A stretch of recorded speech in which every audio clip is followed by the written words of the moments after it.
Hello, guys. So, this is Unit 5, Chapter 4, Property, Succession, and Inheritance. So, the property, the basic meaning is something which has some monetary value in the eyes of law. That means if you are buying or selling or doing any exchange sort of in terms of property, then some money can also be involved. Okay. And having said that, you may also know that property is tangible, intangible, movable, and immovable. The basic types of property. Okay, dependent on what we can see and what we cannot. So, tangible, intangible, and movable and immovable. One which can move and one which cannot move. Right. So, these are the four basic kind of property. Succession means to succeed. Okay, may have heard successors of this ruler or that ruler to their reign, right? So what is that? Reign means this, to their reign. So what is that? Succession, that who will be succeeding a particular person, who will come to rule after that particular person. So similarly, in law, if there is a property, then who is gonna succeed to that property means now who will be the next owner, or now who will have the control of the property after the death of this certain person, and who will have the rights to that ownership rights, which include selling, dispose of, damage, destruction, or mortgage, or do anything with the property, the whole bundle of rights that the ownership contains. And inheritance means who is gonna inherit this property as an ancestral property. Okay, so that family chart which I drew in one of the lectures, that the whole property belongs to all these three persons, and after the death of their father, these two sons will be inheriting the property of father. That is, now if these were the owners, after his death, now the property will belong to only, maybe equally it will belong to S1 and S2, right? So that means they have inherited the property of F. So that is inheritance. Now, concept of property, joint family property and separate property. A little bit of it I had already explained you in one of the previous lectures, that joint family property means which is acquired by joint funds, means the whole family or whatever, suppose the family is running a joint business, so whatever profit is incurred from that business, from that they have purchased a property, and since it is purchased from the joint funds, that means some or the other part of the property, to buy that property everybody has contributed something, or it may be that from the joint family business which all of the members are running or having their contribution to, from the profits of that business they have purchased a piece of land. Okay, so since everybody has purchased it, everybody has contributed to the money value of that property, so everyone has a share from it. Okay, and also all the needs of the family, they are also fulfilled from it, because that is the basis of the you can say property. Agar kharid li, to as I told you, it will never give you loss. Okay, it will only give you profit if you sell it again after some year span, right? So the family needs are also fulfilled from it. If suppose there is a predicament that they are not able to have the arrangement of 2 square meals a day, they can sell off the property, and then whatever the sale proceeds are, they will be distributed among all, or the needs of the family will be taken care from that property. Okay, so that is the joint family property. And self acquired, I told you that person has acquired due to his own labor or time, and his money is only involved in it. Okay, that means it is not anybody else of the family has not contributed to the purchase of that or the acquiring of that property. It is only and only his, and his learning or his labor or his skills, expertise, which is involved in making that property. Suppose he has written a poem out of his own skills or intellectual mind. Okay, so since his labor or his mind is only involved, it is his self acquired property. No other member has contributed to the making of that, so no other member can claim a right on it, right? This is a self acquired property. And the term property is derived from the Latin term proprietariat, French equivalent proprius, which means a thing owned. And it is an ancient phenomena that whosoever person has large amounts of land, he was considered to be stronger, and he had a more social status or strata in the society in which the other people lived. So he was someone superior than the other people, just because he owned a large piece of land. And that's how the money lenders and zamindars of that time governed, right? What is learning? Gains of Learning Act defines learning as education, elementary, technical, scientific, specific, or general. That means education. Learning is what? You are learning something. You are getting yourself educated about a particular issue or about a particular topic or whatever. So, elementary, that can be, of course, till the class 8th education is called elementary, that is 6 to 14 years, RTE Act that we studied in the last chapter. Technical can be, suppose, on a computer or some how to run a particular machine, that sort of technical. Scientific means relating to science, you are learning something, forensic science or something like that. Special or general, general means which everybody is doing, and special, that means can be a vocational skill which you are acquiring, right? Those special trainings which are done in your vacations. Training means every kind of training which is usually intended to enable a person to pursue any trade, industry, profession, or vocation in life. So, any particular trade, profession you can do. Like, for suppose, whenever any appointment is done on some seats or vacancies which are announced by the government or by the private industry, what they do is, first of all, they provide training to their appointees. So whosoever has been appointed, first of all, they are giving the training. Let it be the judges, let it be the teachers, professors, they are provided some training, and it is mandatory for them to complete that course and get the certificate.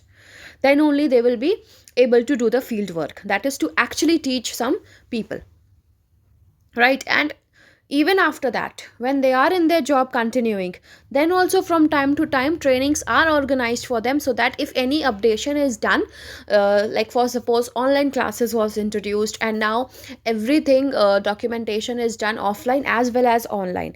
So the earlier appointed teachers, like suppose of 2000 batch or 1919 batch, 1999 batch, they may not be fully well versed with how the iPads, tablets, and all those things have to work, and how they will feed the data online. They may not have those uh, kind of expertise and knowledge, because they are old school. So for them, such kinds of training can work well, right?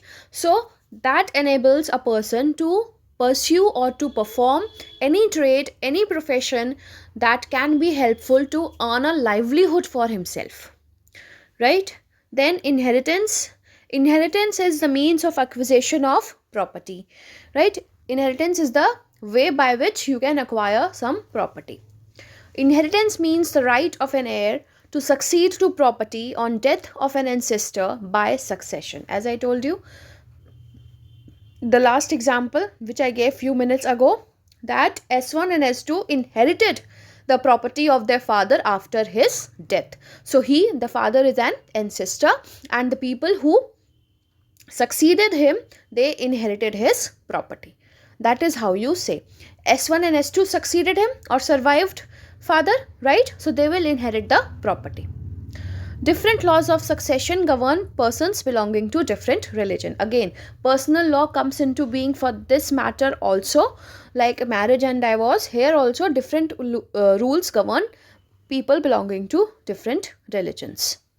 After death of owner, all rights belonging to deceased with regard to property are divisible, that is divided into two classes: inheritable rights, uninheritable rights. Means, as the word itself suggests, you can see inheritable means which you can inherit, unheritable which you cannot inherit, right? That means inheritable means after his death, the successors or the people who are surviving him, that means who all are living at the time of his death, they will inherit some of the rights.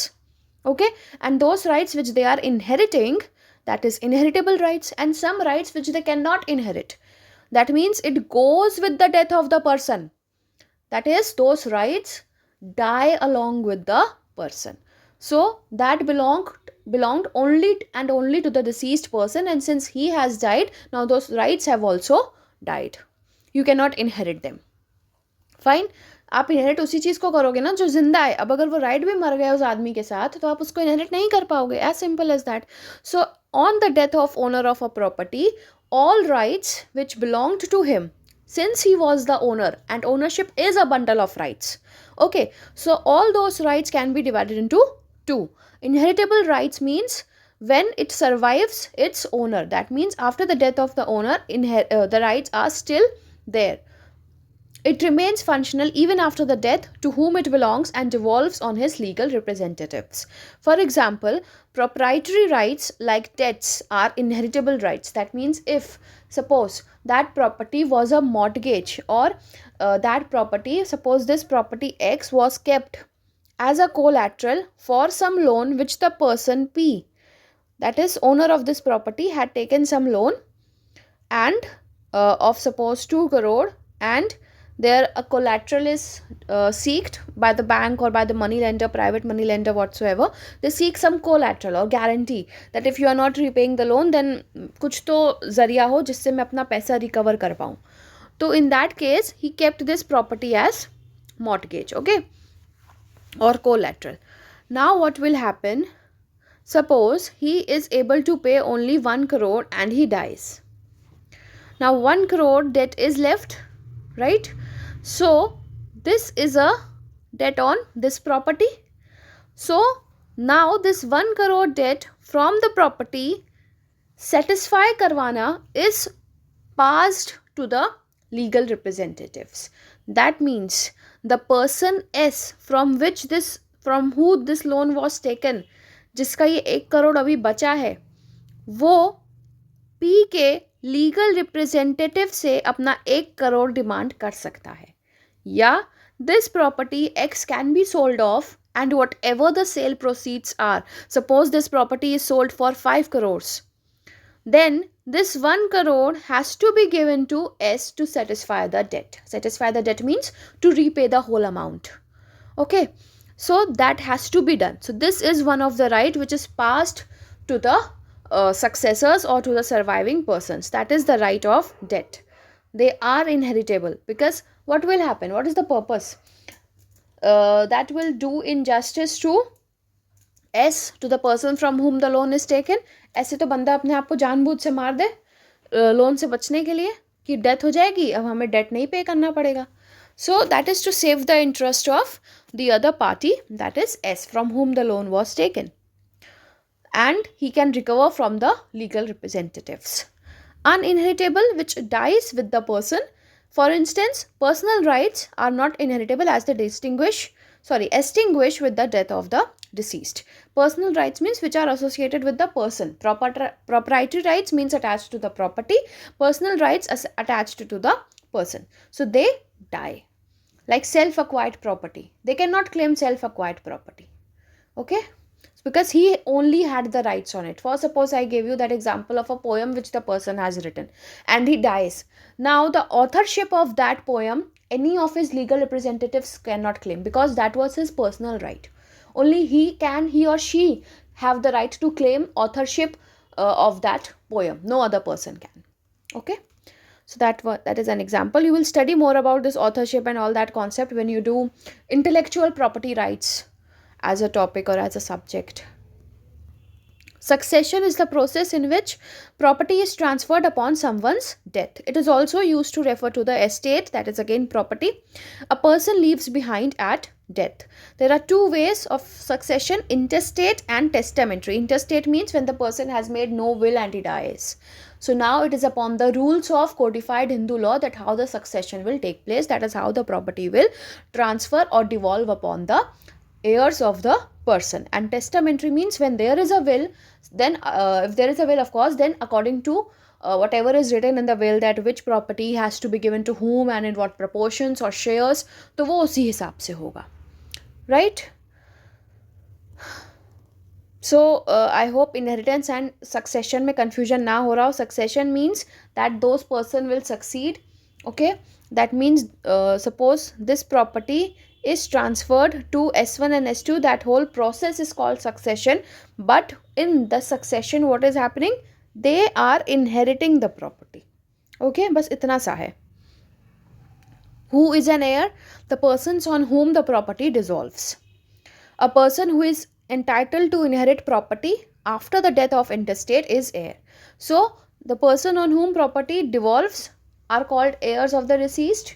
That means जिस पर भी property गई वो heirs हो गए, या who are entitled to get the property. जो भी entitled है उन्हीं के पास तो जाएगी ना property. So you can say that it is given in the other way around only. वही बात को दो अदर तरीकों से लिखा गया है, nothing else. The person who are entitled, they will only inherit the property, right? So that is heir. Testator means a person who has made a legally valid will before death. After that, of course, he cannot make a will, right? So testator means who has made a will, and that will also should be legally valid. That means as per the provisions of law, it should go and not contrary to them. Because if it runs contrary to them, it will be illegal, and any illegal thing cannot be enforced by the court. Okay, so even if that will is the last wish of the deceased and it has to be enforced, or property उसी proportion में उसको दी जानी चाहिए, but provided it is a legally written will, if it goes contrary to the provisions of law, anything contrary will be unlawful and it cannot be enforced. As simple as that. Will is a legal declaration of a person's wish regarding the disposal of his or her property after death. Okay, so it is the legal declaration, again lawful. Declaration means to declare a person's wish. Will is considered to be the last wish of the deceased. ठीक है, और हमें उसको honour करना है, because now he is not present between us to guide us कि हमारी property किसको कैसे दो, and it was his property first of all. So his wish is और शुड बी कंसिडर्ड पैरामाउंट, कि उसकी प्रॉपर्टी वही बताएगा कि कैसे किसको देनी है, right? And he is not between us right now, so we have to ensure कि जो भी उसकी इच्छा थी वो पूरी करी जाए.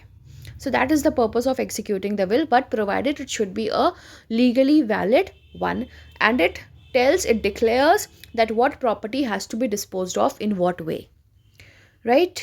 Passive euthanasia, 9th March 2018 made a landmark judgment permitting passive euthanasia. Passive euthanasia means suppose somebody is in a coma and he's in that since or in a vegetative state since 20 years, 25 years, and there is no chance or no scope or probability that he will revive, he will recover from that coma, and he will be regaining his health soon.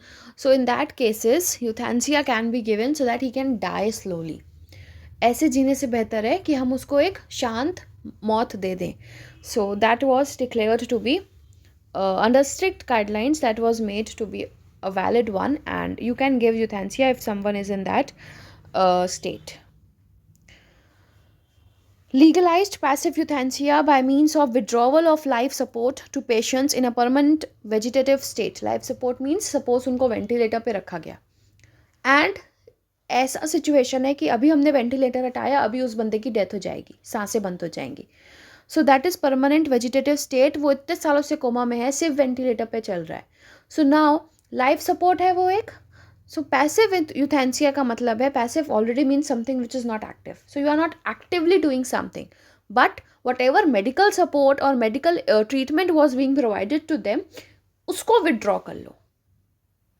ठीक है, सो actively आप उसकी death cause करने के लिए उसको कुछ खिला नहीं रहे हो या पिला नहीं रहे हो, but what you are doing is whatever you are giving, you are removing that. So that is passive, not active, right? So passive euthanasia allows withdrawal of medical treatment with intention to expedite, means to fasten the death of a terminally ill patient. जो बहुत ill है, बहुत समय से ill है, that's why it is written permanent. ठीक है, and it is also the scope कि वो जब तक जिंदा रहेगा इसी स्टेट में रहेगा. इससे रिकवर नहीं हो पाएगा, ऐसे ही कोमा में रहेगा और इसी लाइफ सपोर्ट के साथ हमेशा रहेगा. So in that cases it is better कि वो इतना झेल रहा है, उससे बेहतर है कि आप उसको उसकी डेथ को स्पीडी कर दो बाय रिमूविंग और by withdrawing the medical treatment. ठीक है. In a landmark verdict, now you find out what is the name of the verdict for this. You can very easily search passive euthanasia legalized in which judgment. It is your homework to find out. And then you can comment down. The Supreme Court also ruled that in specific circumstances, a person has a right to decide against artificial life support, means the medical support which is provided. Ventilator, that is an artificial life support.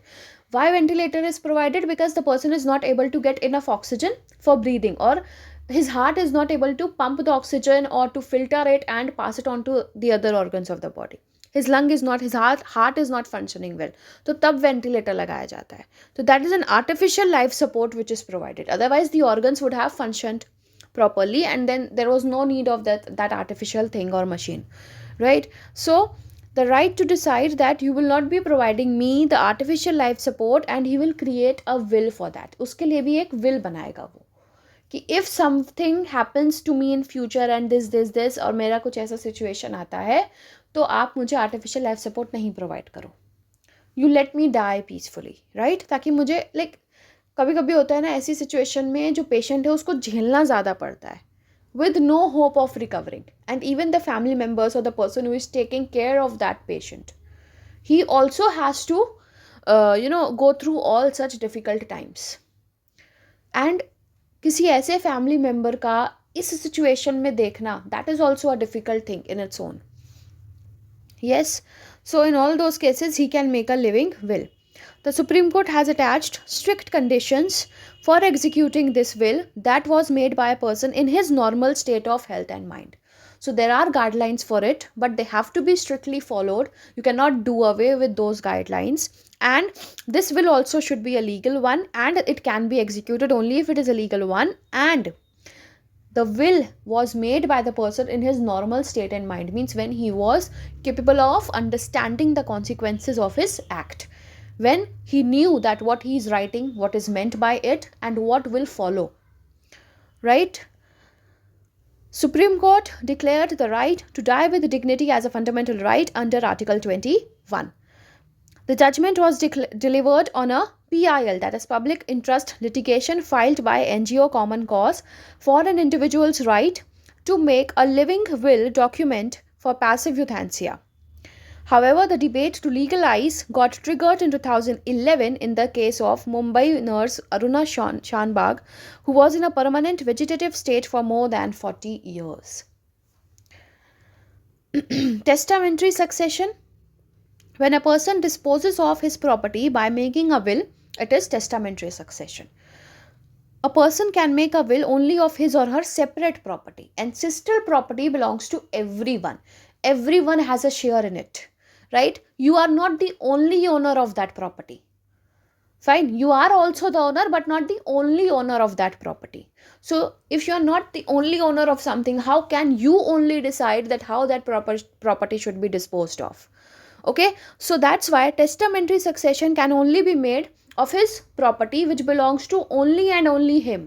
तब आप solely decide कर सकते हो कि आपको उस property को कैसे dispose of करना है after your death. Testamentary succession is governed by Indian Succession Act 1925. In testamentary, the law empowers a person to determine during his lifetime the disposition of property that he leaves behind after his death. So he will die, but the property will remain, of course. तो वो property उसके death के बाद कैसे dispose of करनी है, वो चीज़ ये बता के जाता है when he is alive. The law respects the will of the deceased and secures its enforcement. A person who determines disposition of property in this way is said to have made a will. अगर आप चाहते हो कि उसी तरीके से हो जैसा आपको चाहिए कि इस बेटे को इतना शेयर मिले, इस बेटे ने कुछ नहीं किया तो इसको कम मिले, तो आप विल में वो लिख कर जाओ. अदरवाइज क्या होगा, if there is no will, दोनों को इक्वल मिल जाएगा as per the provisions of law. Right? So now interstate succession, a person who dies without making a will is known as intestate, and succession to his property is interstate succession. In this state succession, property devolves according to the law or custom by which the deceased is governed. As I told you, if you have written the will, तो आपके इस बेटे को ज़्यादा मिलेगा, उस बेटे को कम मिलेगा, अदरवाइज दोनों को इक्वल मिल जाएगा, because that is as per the law by which you are governed. And as per Hindus हर बेटे को इक्वल शेयर मिलना होता है, unless he is disqualified by law. So again, ये जो unless disqualified by law है, that is also according to the provisions of the law or the legislation which has been made, right? So if you want that your will is executed, then of course you should have made it at the first place. If a Hindu dies intestate without making a will, then both separate and joint family property passes on to his heirs in accordance with Hindu Succession Act. Under Hindu law, a son had a birthright in joint family property. As I told you in one of the previous lectures of this unit only, that with death and birth of the sons, the shares in joint family property fluctuate. That means if suppose there is this property, right now there are 4 sons, so it will be 1 by 4 to each, S1, S2, S3 and S4. 1 by 4th to each, right? And if suppose there is same property but now there are 5 sons, birth हो गया किसी का, तो he, as soon as he is born, he has a birthright in that property, because now he is also the member of the family, he is also the owner of that property, so now he also has a share in that property. Now this 1 by 4th of S1, S2, S3, S4, that will be now 1 by 5 to each, due to the birth of some person. But 2 people die, suppose, then क्या होगा? 1 by 3 to each. So that is how the share or the ownership, the part of claim in the ownership of the property, that fluctuates with the births and deaths in the joint family. ठीक है? And every person has a as a part of claim or share in that property, because birthright, birth से ही उनको वो right मिल जाता है, sons को तो खासकर. And daughters, they got after the Amendment Act of 2005 equal to those of sons, क्योंकि पहले इनको नहीं था, ठीक है? But after 2005 amendment, they have got this right. Why? Because in this judgment, in this amendment, they were also made the co-partners. So why the sons had birthright in the joint Hindu family property? Because they are the co-partners of the family, and daughters was also made the co-partners equal to those of sons, and they got the equal property rights in the property of their father, grandfather and great grandfather. Okay. And the what was the aim? Like daughters were provided the rights, so what was the aim of this amendment act? To remove the gender discriminatory provisions, providing property rights or co-partnership rights only to the sons and not to the daughters. What is that? Gender discrimination. To remove that and to provide equal rights to the daughters as are provided to the male or to the sons.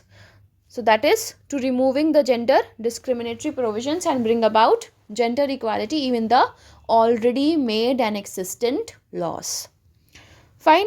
And father, grandfather, great grandfather, I hope you know the concept of this. Then Muslim law do not have any codified law. They are governed by the rules contained in religious texts. They do not make any distinction between ancestral and self-acquired property. Right of an heir comes into existence on the death of ancestor. So when the ancestor dies, तब उनका right existence में आ जाता है. और यहाँ पर sons have birthright. Fine.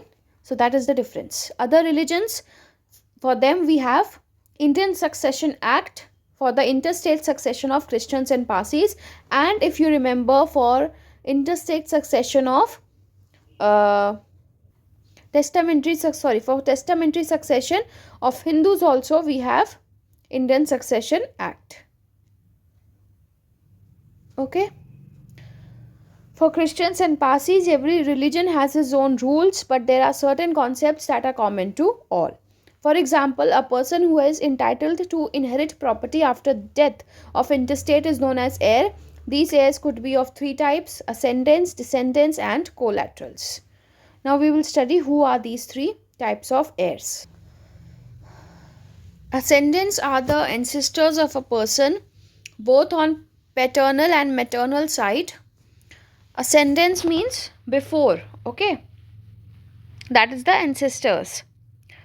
The immediate ascendants of a person are father and mother, क्योंकि एक पर्सन के जस्ट पहले की जनरेशन क्या होगी, फादर एंड मदर, राइट.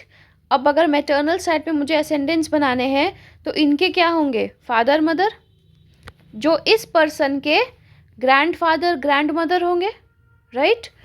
इसके असेंडेंस क्या होंगे, फादर मदर, अगेन जो इस पर्सन के ग्रैंडफादर और ग्रैंड मदर होंगे, right. So that is how the ascendance part go. So if I draw this chart in the other way round, this is person P, this is father mother, and here we have father mother, here we have father mother. Fine. So what is this? This is generation 1, this is generation 2, and this is generation 3. Both ways 3 ही हैं, है ना. So father, grandfather and maternal grandfather or paternal grandfather, both ways it can go. So these are the 2 generations of ascendants. There are no limit to degrees of ascent. Okay, that means कितने भी ancestors हो सकते हैं ना, so उसकी कुछ limit नहीं दी है. And similarly for no limit to degrees of descent also. And descent means the offsprings or the later on generations, right? So if a person P is there, who will be the immediate descendants? His children, son or daughter, or any combination of sons and daughters which he had given birth to. And then इनके भी बच्चे होंगे, इनके बच्चे होंगे. So this is first generation, second generation, third generation, and so on and so forth. That will continue in this family. Fine. Collaterals are descendants in parallel lines, that is from a common ancestor, brother, sister and their children, right? Paternal, maternal uncles, aunts, their children. These heirs can relate to each other by full blood, half blood, or uterine blood. Full blood means the siblings, okay? Full blood means जिनके father mother same हो. Half blood and uterine blood means जिनके father same है लेकिन mother अलग है, या mother same है father अलग है, ठीक है. So step mother step father concept comes into picture. And this howsoever which is written over here, that doesn't define the characteristic of that person, but howsoever means चाहे जितनी ही generation नीचे जा रही हो उससे मतलब नहीं है, that is no limit. Okay. Relation by half blood, full blood and uterine blood. Full blood means when they have the same father mother. Half blood, 2 persons. Half blood when they have same father different mothers, and uterine blood same mother different father, as I told you.